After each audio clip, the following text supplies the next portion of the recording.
Friends, welcome to Sai Papi Kitchen. Today என்ன lunch மெனுன்னு பார்ப்போம் வாங்க. இன்னைக்கு என்ன லஞ்சுனா சுட சாதங்க, சுட சுட சாதம், அப்புறமா தக்காளி பஜ்ஜி கடைஞ்சி எடுத்து வச்சிருக்கேங்க. இது கத்திரிக்காய் போட்டு ஃபுல் வீடியோ என் சேனல்ல நான் போட்டிருக்கேன். இன்னைக்கு கொடமிளகா போட்டு கேப்சிகம் போட்டு பண்ணியிருக்கேன். செம்மையா இருக்கும்.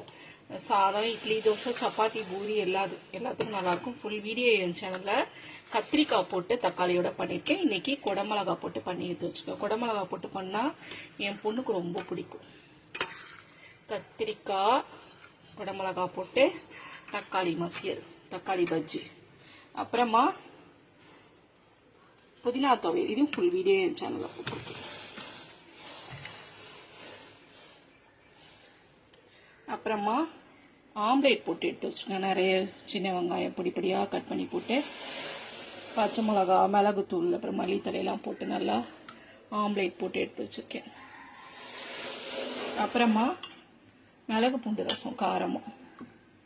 இவ்வளோதாங்க இன்னைக்கு என்னோட சிம்பிளான லஞ்ச். நாளைக்கு ஒரு சூப்பரான மெனு நாங்கள் மீட் பண்ணுறோம். ஓகே, பாய்.